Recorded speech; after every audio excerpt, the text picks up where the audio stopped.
that for both of you. So we're very happy that we are here today. Tomorrow is going to be our anniversary, and yes, we're going to be in the spirit of anniversary. Anniversary, today. Yes, you know, so we're going to be having a nice time this evening. And so we'll be looking forward to having interaction with you as you join us today. So we have a few things that we'd like to discuss today. Before then, we need to tell them who we are. Go ahead and let's lead the way. Okay, so I am Chidi Akunna, and this is my dear husband. I'm Victor Akunna. Yes, we come to you on the Foundation for Family Affairs, and at Foundation for Family Affairs, our mission is to connect hearts and raise healthy families. And we love the transformation we see in the lives of people we work with on our Intimacy Builder coaching program. And we have some people joining us already. Hey, thank you for joining us. Thank you for joining us. So it will be a very interesting conversation today. And we'll be imploring those of you online as well to chime in into this conversation. Yes. We decided to come today to talk about why we celebrate anniversary. And in doing this, we understand that there are people who don't. It's okay if you don't. Some people have their reasons for not doing it. For some, it's religious. For some, it's their personal reasons. We understand that. But in doing this, we will also be putting forward the value, the benefit you stand to get in celebrating anniversary. Now, this is not to make anybody feel uncomfortable. Yes. If you are not into celebrating anniversary, that's very understandable. That's fine.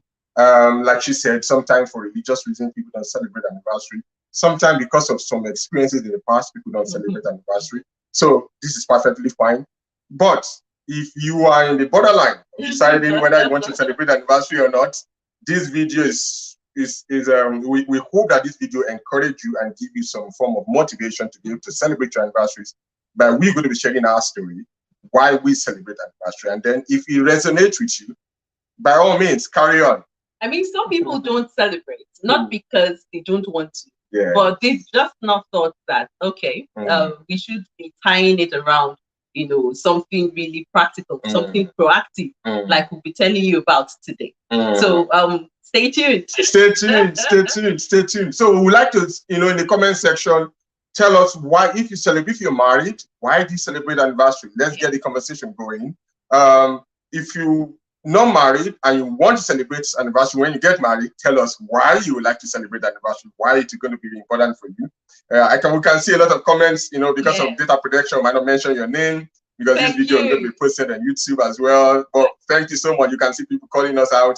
We really, really appreciate you greeting us. I appreciate you. Thank you so much. Okay, so the first point we have for you today is that it's an opportunity for us to demonstrate our love for each other. Yes. I like, we've carefully chosen every word we use there to demonstrate. Okay, it's an active word. It's something you've got to do.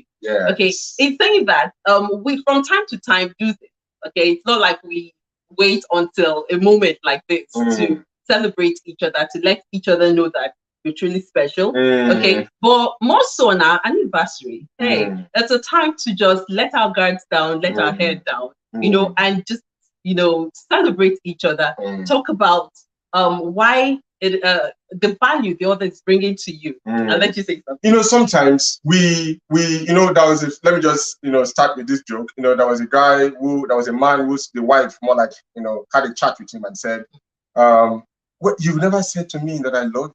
And he said, well, when I got married to you, I said, I loved you. I love you. If I change my mind, I will let you know. Now, some people have this perception. Sorry, I'm going to have to rudely interrupt you. Someone is saying today is actually her wedding anniversary. Yay! Nice. We celebrate you, We celebrate you, ma'am. Happy anniversary to you. Happy anniversary. You know, so what I was saying is that sometimes I've learned the man who said to his wife, if I stop loving you, I'm going to let you know. So sometimes people don't say it enough because they live in their heads. All right. So because, you know, for example, I was telling my wife the other day that I feel so exhausted, so burnt out because I'm juggling many balls. And that's a lot. That's the same for many working class people. All right. While you are doing your job, you are doing many side hustles. You know, you are joining on this. You have many things. Some of you have projects.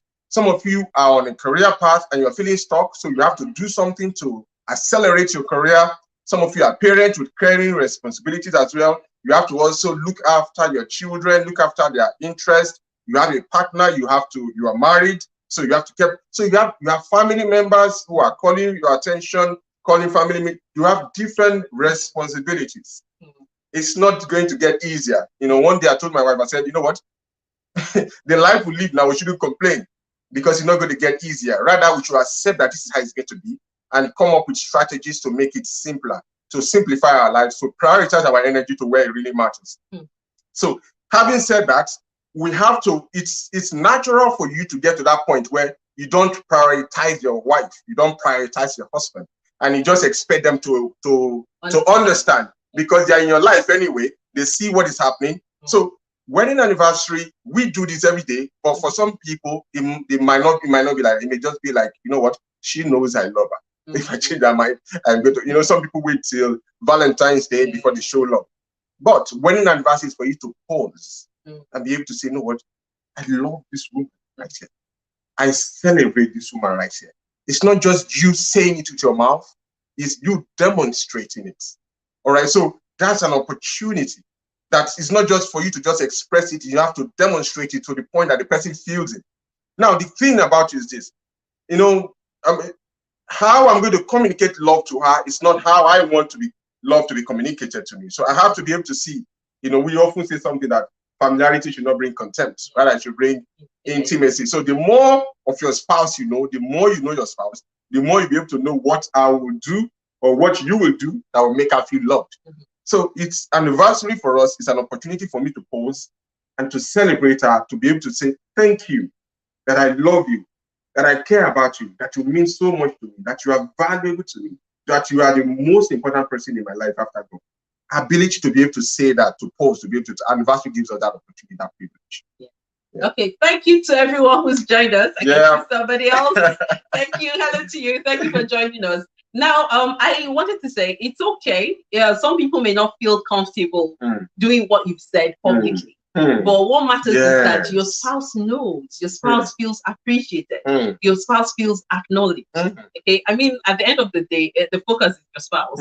Your spouse is the person who tells if yes, okay, that was true demonstration of love, of value for me. Okay, and I think that's what should matter here. It's okay. Anyhow you choose to do it, but make sure that message gets through to your spouse. Very critical. Okay, so the second point we have for you today is that it is an opportunity for us to go down memory lane with fondness and admiration. I can still remember the one we did last year when we turned 10. Okay, and it was just an opportunity. We went back down memory lane. And I remember the day we sat in an eatery and you were talking about some big goals. They seemed very big then. And I was looking at you and wondering, how does he really want us to achieve it? You know, but then you had so much confidence, you communicated that with so much confidence that my faith kicked in as well. Like, okay, yes, we've got to do this. You know, so last year, as we went down memory lane, it was just so beautiful to see that most of those goals, a lot of them, had actually been achieved. You know, yes, for the ones that have not yet been achieved, well, of course, you know, so that was just beautiful. It's an opportunity for us to do that. You know, I mean, again, in the last few days, we'll be doing that, communicating more, talking about how far we've done, you know, going back memory lane. There are some major things. You may not be able to remember all, but there are some major things depending on what's happening in your lives at the time. Yes, fantastic.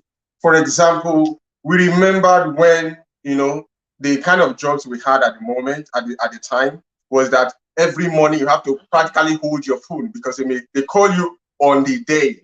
And if you are not close to your phone, that's it for the day. You don't have any income coming into the family that day. And bills are real. Bills are constant. Income can fluctuate, but bills are constant. And that was the place where we were at the time. And we were constantly pushing. She was also trying to jumpstart her career. She was trying to get into the industry that she's in presently. I was trying to raise my head in the industry. I had the research I was trying to complete at the time.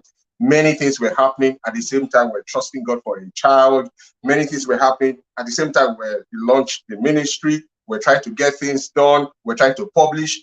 There were many uncertainties at the time. So reflecting back and be able to see, during your wedding anniversary, you sit down and kind of reflect and realize how far God has brought you. How far God has brought us. How far God has brought you in terms of your career, in terms of your marriage, in terms of the relationships in your life, in terms of the level of impact that you are making, in terms of how reputable you are, in terms of your brand. There are many things that you think about. And you think about, man, there was a time that even you are even thinking, how am I going to raise the rent for this month? And we were practically worried about very basic things in our lives. And God has brought us to that point where we are not just blessed, we are in a place where we can be a blessing to other people, because that's ultimately the goal, not just to be blessed, but to be a source of blessing to other people in terms of inspiring them, in terms of challenging them, in terms of helping them to develop their potential, in terms of giving them the support that they need, in terms of stretching their minds. It's mind-blowing how far God has brought us.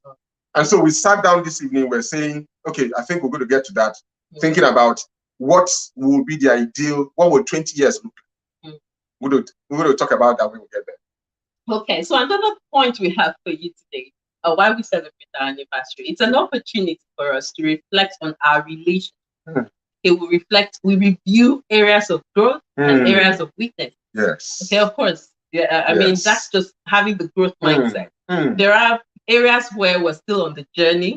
So we have to review those areas, talk about how well we're doing, what we could do better. Okay, but in doing that, we still are able to say, oh, look how far we've grown. Okay, look at what we've achieved with that. Really beautiful. You want to give them some practice? Yes. While I give, before I give practical example, I can see new people joining. Thank you so much for joining us. We can recognize you because of data protection. We may not be able to mention your name because this video will travel far. But thank you so much for joining us. We really appreciate you and acknowledge you.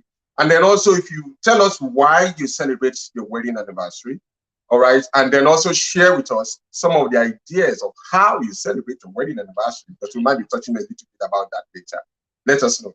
All right, so another thing what we talk about is reflecting in terms of areas of improvement in our relationship. All right, because relationship, we have a quote that will say relationship is like a living organism. How you nurture it determines how it grows. All right, so we are intentional about nurturing our relationship, intentional about nurturing our love. So you don't just expect you to feel romantic, to feel loved.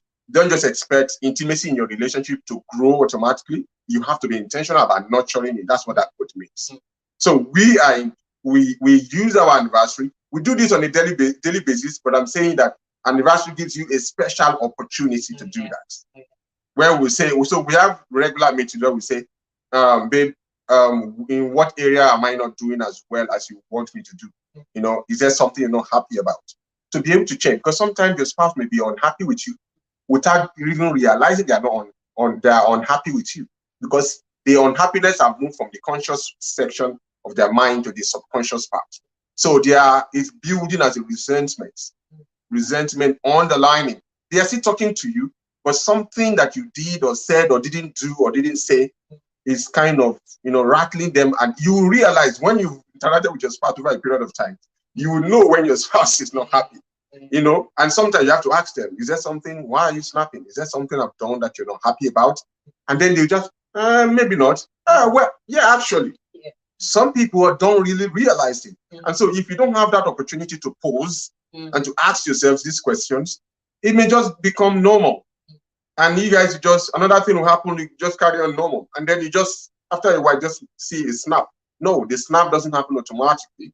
It's a progressive thing, So anniversary gives us a special opportunity for us to be able to pause and say to our spouses, to my spouse, and say, where would you want me to? How can I be better? How can I do better? How can I be a better husband to you? How can I be a better friend to you? Where am I falling short of your expectation? Are your expectations even realistic? Yeah, because sometimes expectations are not realistic, and then you have an opportunity to even discuss, all right, with your spouse. Am I meeting your expectations? What are the expectations? Mention some of the expectations I've met. Because sometimes the brain focuses on the negative, what your spouse is not doing. Oh, he's not doing this, he's not doing that, she's not doing that. But once in a while, there was a time the job I do, so I have an opportunity to interact with some people, and then I'm asking them, I want feedback about this X, Y, and Z. But the caveat is start with a positive. To be honest with you, they really struggle to find a positive.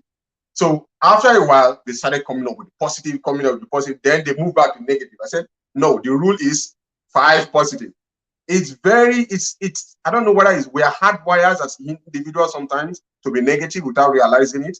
You have to sit down and pause to say 5 things I like about my spouse. 5 things. Some people struggle. If you tell them, mention 20 things you don't like, they'll just be talking. But mention 5 things, 5 qualities you like about this guy, about this woman, that really does spins your head. Most people struggle. Not that the qualities are not there, but because they have trained themselves, they have been socialized in thinking of the negative thing. So you have to be intentional, all right? Intentional means you step away from the default mode. You step away from the default mode. Default mode may be negative. You have to be intentional to now move into the positive, to say, these are the qualities I like in you. These are the things that you do that I enjoy. I like the way you welcome me when I step into the room. I like the way you acknowledge me. I like the way everything stops when I call your name, even though you are watching that interesting match. I like the way you support me in my career. I like the way you go above and beyond to make sure you put a smile on my face. I like the way you defend me with your friends, with your family. I like the way you step up when something is bothering me. Something specific. Don't just say, oh, I like you, you're a very good husband. No, something specific. So he will realize what you appreciate and he can repeat it. Someone said something, said, whatever you celebrate, get repeated. Whatever you acknowledge and celebrate, get repeated. People like to be appreciated. People like to be noticed. All right. Sometimes people leave jobs because somebody is stealing their job and taking credit for their job. Why? They are not being acknowledged for their job. Somebody is stealing it. Some people leave jobs because of that. All right. So acknowledge your spouse, your number 1 life partner. That word is very powerful. That word is loaded. Life partner, someone you are partnering with on the journey of life. Acknowledge that person. Say, I like you are a great mom. You are very sensitive. You are very empathetic. I like the way you discipline without having to yell. Something specific that you do. That will go a long way. So that gives us an opportunity to review how far we have come. We review areas of improvement. Okay, I think we need to work a little better in our communication. All right. Instead of yelling, raising our voices, let's have a rule, no screaming. If you are not happy about something, find a time when you are calmer and let's talk about it. Don't slam the door. It's not a good model. I know you have been raised like that. I know you've seen that, but you can unlearn this habit. No excuse. I mean, that's brilliant. But I like the fact that you gave very practical examples that we can put to practice. You know, as you were speaking, what jumped at me was, like we would always say, it's not about the quantity of years you've been together. It's not about the amount of time you've been together, but the quality of those years. Wow. Okay, so you could be together for 20 years, but how are those 20 years? What's the health of your relationship in those 20 years? You know, and that's why it's good to use anniversaries as moments to do temperature checks, but we need to also try to imbibe the culture of doing it often. You know, daily checks, weekly checks. Okay, how are we doing as a couple? Are you okay? Are you happy? If not, why not? You know, so things don't come as a shock to us later. And when you are asking, don't ask because, oh, you watch this lovely video on Instagram or YouTube, they say you ask, and then when you're spouse about to say, yeah, okay, let's move to the next item. Because you don't want to address the issues. No. Ask because you are invested in actually resolving it.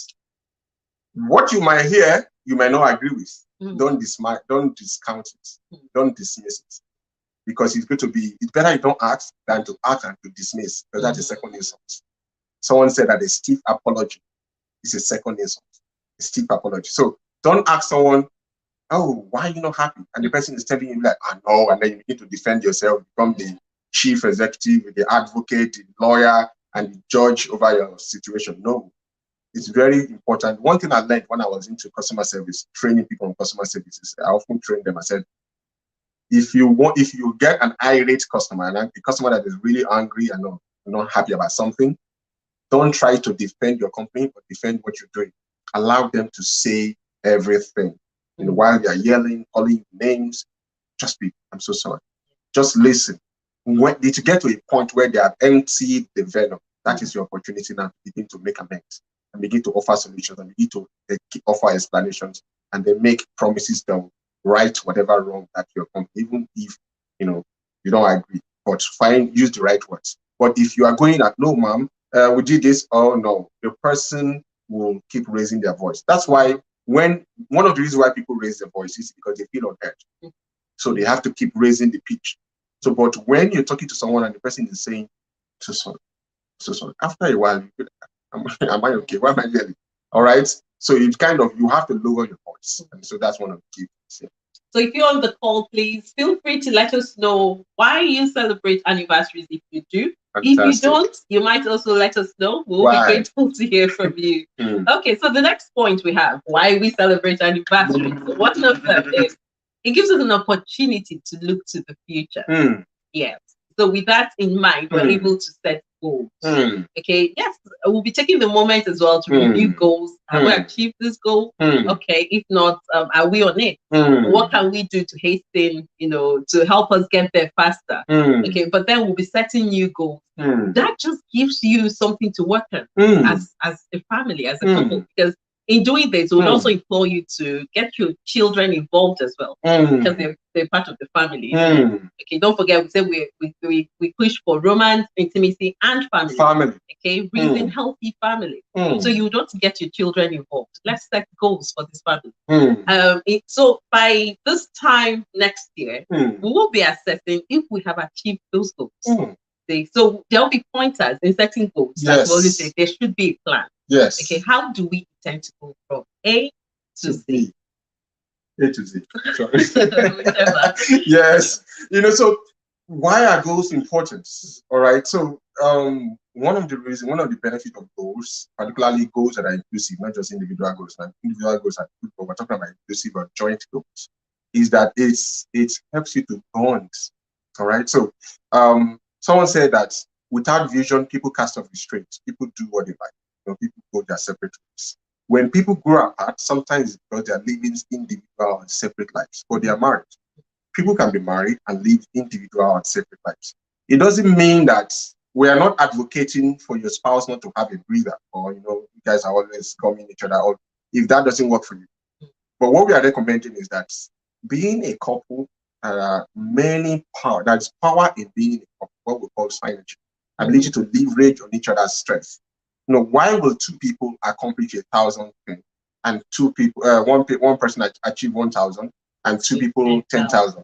What you're trying to say is just that when you work together as 1 + 1 for you is greater than 2, because it's amazing.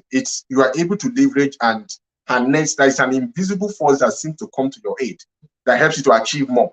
That's why you see some people that are earning a lot of money, but because they don't have a unified financial plan as a family, they are not able to achieve a lot.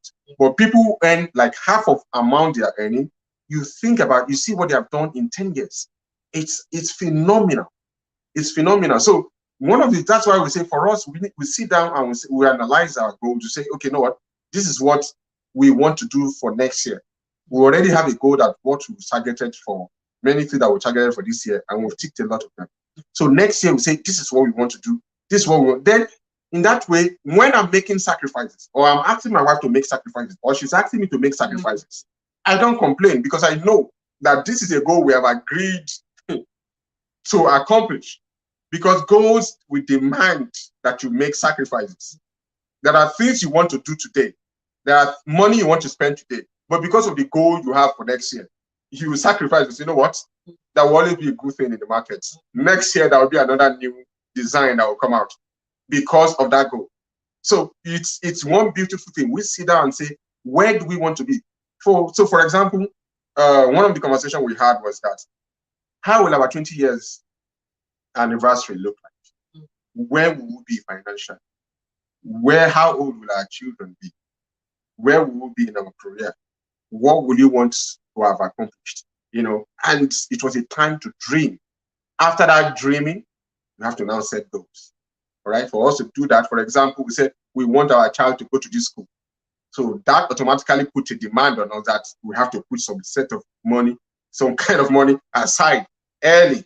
And then that puts another goal. What do we need to do to put that kind of money? You see, so without you having that over that future perspective to think, I say a professor, a Harvard professor that by the name Professor Edward, I think it's Edward Banfield, I think his name is. He said that the higher you put into consideration, the longer you put, the farther you put into consideration, the higher you rise. In other words, those people who think, who plan for 20 years, they rise higher than the people who just think, what am I going to eat today? What am I going to eat next week? So you look at your career and say, where will I be in the next 10 years? And you begin to make strategic moves. You will achieve better results than people who are just thinking about, yeah, which industry do I move in so I can increase my salary? They're thinking about just the next income. You are thinking, how can I be a big player in this industry in the next 10 years? And you begin to make strategic moves. You achieve 10 times or even 100 times more than the person who just thinking. That's why eagles see farther, while chicken just focus on the next food. Eagle sees and sees broader. That's why the king of birds. Okay? Very, very critical for you to sit down with your relationship, your marriage, and say, where do we want to be in 10 years' time? How much are we going to be earning as a family income, household income? How much is it going to be? Is it going to be 10 million pounds? Is it going to be 10 million naira? Is it going to be 100 million naira? Begin to have that kind of, conversation. $100 million, begin to have those kind of conversations. And I'm telling you something, the moment both of you agree and key into something, you'll be amazed how the right information will come. That was a project we completed about 2 years ago. And then we just said, this is what we want to do. And what do? We just started going around and asking people who have done that project, researching. We didn't have a dime in our pockets at the time. But one thing is this, my wife and I will always say that dreaming is free. Oh, yeah. Viewing and asking people is free. All right? And then one thing led to the other. Today is a reality. So most people often wait at, if I don't have the money, I don't make the move. No, that's not the way it works. It's called provision. Provision. It means pro means for, like pro-democracy, pro-health, for. All right? You have to have the vision first. What are you going to do? Then the money will follow. That's how life works. If you are waiting to get the money, maybe you want to get out the money for your wedding, you will never get married. I can assure you that. But you have to find the girl, plan what kind of marriage, and you'll be shocked how people will be giving you money. And that's how life works. You have to have clarity about where you're going, and the rest will fall suit. Okay, so you don't sit down saying, when I get the money, I'll find the girl. No. I like that. Create your own vision, then find the girl that will help you fulfill that vision. Yeah. The money will follow. Awesome. Okay, so the last point we have for you today, before we take a question, we have a very good question we'd like some reactions to. The last point we have for you today, why we celebrate our anniversary. It's an opportunity for us to commit to each other and to the vision of our marriage and family. Okay, we would always push for every family having a vision. And you described it so well when you were speaking earlier. It just keeps everyone's eye on the ball. Okay, we know where we're going to as a family. Okay, and everyone should be involved in casting that vision. When it was just the both of us, we could cast something. But with children in play as well, you get them involved in casting fantastic. That. So anniversaries afford us that opportunity to just recommit to each other. Of course, we know that. Okay, I know that you're there for me. Okay, but it's so beautiful to get that together. Okay, for us, it's a time to get very childlike, and just turn up things around around us. It's a beautiful time. But then, what I appreciate most about it is just how poetic it makes you. It drills out the poetic side of him, so he gets so poetic, just lavishing me with those words. Which is there any woman who doesn't like that? So I love it. I love it. Thank you. You're gonna get more of that. Yes. Oh, thank you. I'm looking forward to it. So for everyone who's just joined us, thank you for joining us. Thank you so much. For data protection reasons, we're trying to avoid names because this will be going on other platforms. Yes. So thank you so much for joining us. Yay! So the lover couple. Lover couple. Thank you. So it's very important for us to be able to focus on that. You know what? No, now we've talked about the importance of casting the vision. Now, recommitting yourself to your spouse, because you're going to have a lot of distraction. You have to constantly recommit yourself to your spouse. 1, 2, you have to recommit yourself to being the best version of you. Because, you know, we often say something that your marriage as it is a function of who you are. Because it's who you are that you bring into the relationship.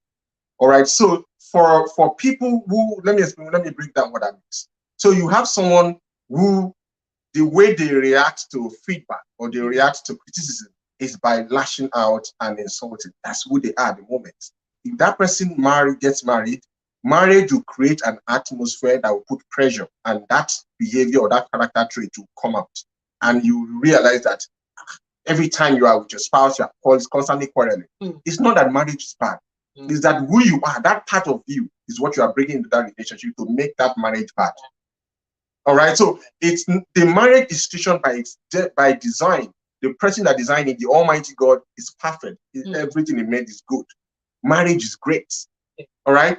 But the individual in the marriage is what makes it what it is. So this person now goes on and then sees a therapist, and then they help he or she to work on that part, and she just transformed that attitude, or she changed that attitude, and they now become that person that is very nice and very attentive, is an active listener, and say, honey, I'm really sorry that I come that way. That's not my intention. And you're wondering, what changed? What happened?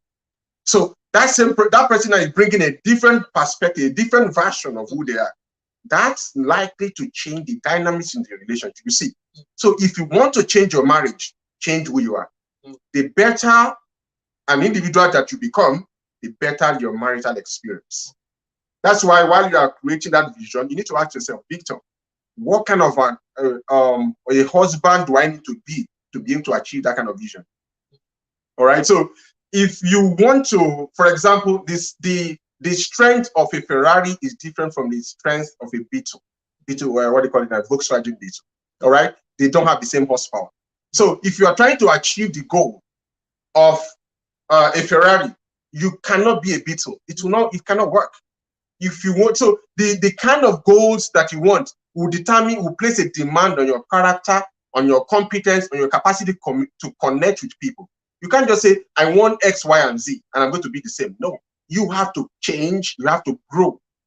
There are promotions that you are looking for, even in your place of work. You can't be the same person. You have to become a different person to accomplish that promotion and to sustain it. Many people can achieve something, but they cannot sustain it because they have refused to change. So if you want the kind of marriage you want, I want this marriage where my husband will serve me food in bed, where X, Y, and Z, will be very supportive. That kind of a man, what kind of a wife will you be looking for? And are you that kind of a wife? You have to ask yourself that question. If you are not at the moment, no problem. You do gap analysis to say, where am I at? Where do I need to be? What do I need to do? And you begin to take those steps. You'll be shocked how things will begin to change. All right. So don't place a demand on somebody that this marriage is the way it is because of my husband. No, it is because of both of you. It is who you are that you bring into the relationship. Yes, and thank you so much. Someone was reacting to what you said. And said, if you want to change your marriage, change who you are. Absolutely. Thank you so much, Chachi. Say happy anniversary, people. Thank you. Okay, so we have the question we wanted to address, okay? Because the thing here is we were talking about why we celebrate anniversaries. The thing is, there are marriages where you find one person would like to celebrate it. Yeah. And the other maybe is indifferent. Okay. What would you say to couples like that? Okay, to spouses like that? What would be your advice to them? We would like to hear from people on the call. Yes. So if one person wants to do it, so wants us to celebrate, and don't forget when we started, we were saying it's up to you how you celebrate. Okay, but then the question too is, some people like it, loud. It doesn't have to be loud. Okay, so I think at that point, I'll be saying you study your spouse. If your spouse wants something intimate, something personal, you give it the personal touch required. But then what if you have one person who doesn't just say it's anniversary enough for me, like this whole celebration thing.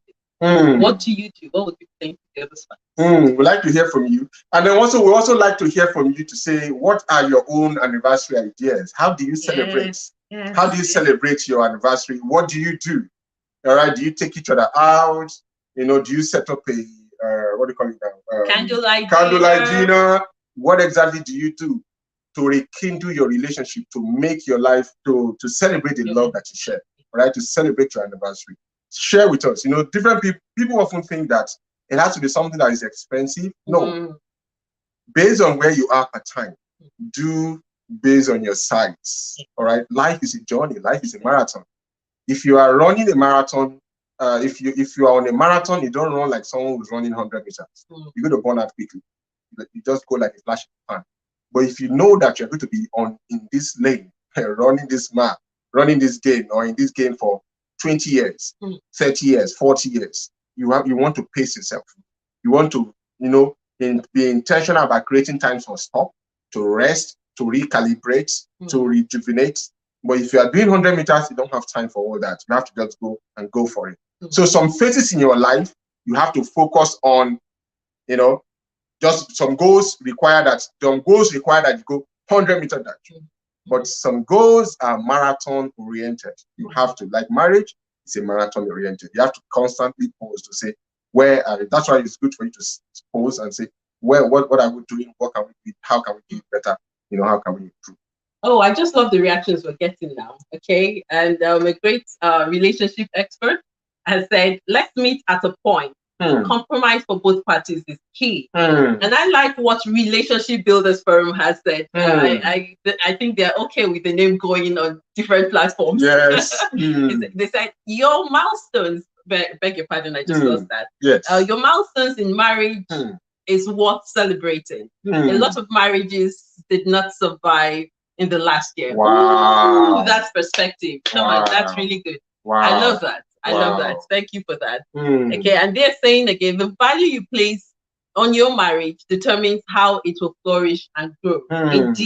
Indeed, that's so succinct. You know, and I like the point about, you know, reaching a compromise. You know, but in this, when I was thinking about this question as well, I had two things in mind, because the first is that, like they said, compromise, right? Some people that's just the way they are.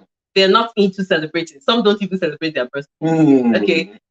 They're like, oh, what's this whole celebrating thing? But the other spouse wants it. So we must reach a compromise. We should agree on the point. Absolutely. Okay, if you don't want it loud, how about we do something intimate? Yes. At least to profess love for each other again, remind ourselves of our journey. You know. Then the other point I was thinking about is, could it be that they have some underlying issues in the relationship?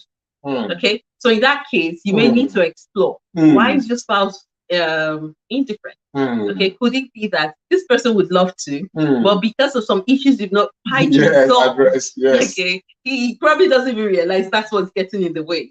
So he's feeling like, oh, I have this problem with you and you want us to celebrate. Some people think he's being hypocritical. We have something I would not resolve, and we're talking about wedding anniversary. No, I'm not interested. Let's address the fundamental. Let's address the underlying issues. You know, sometimes some people, maybe they have a story around it or something that was not quite palatable, and they decided, no, wedding anniversary. Some people think that celebrating wedding anniversary can jinx what's the good thing that they're experiencing. All right, some people are superstitious around it. They believe that when you celebrate something positive, it means the whole world will focus on it and something bad can happen. Some people have different. So it's very good for you not to just go on and label your spouse and just say, oh, you don't value me, you don't value our relationship, you don't value the love that we share, you're not explicit with this. No, try to dig and find out. You know, is there something that might be there that even the person may not be aware of? So, because the whole goal of what we're trying to do here is about helping couples become one, not the same. All right, you can never be the same. My wife can never be like me. All right, we're two separate individuals. All right, so but becoming one in terms of how you see things, becoming one in terms of intimacy, that's what we mean by becoming one. Where you are unifying in your mind, where you are unifying in your direction, you are unified in what things that are your priorities. That's when you become powerful as a couple. Very powerful. And Relationship Builders Forum is saying here, some couples think they need to break the bank to celebrate their anniversary. Exactly. The point is to focus on what brings you both joy. Yes. It could be the little things that make the massive difference. Yes. Awesome. You know, how about just play some music in the house? Yeah. Turn up the volume and give yourself some vibe. Just give yourself some good vibe. That's something. You could cook up something really nice. Yeah. You know, and just have that cherished moment together. You know, don't put your spouse under pressure to be like, oh, my friends or my sister's husband is doing XYZ. Yeah. Or my sister's my brother's wife is doing XYZ. No comparison. That as a couple, one of the things you should deliver yourself from, or you should free yourself from, is comparison. Comparing your children with other people's children, comparing your husband with other people's husband, comparing your wife with other.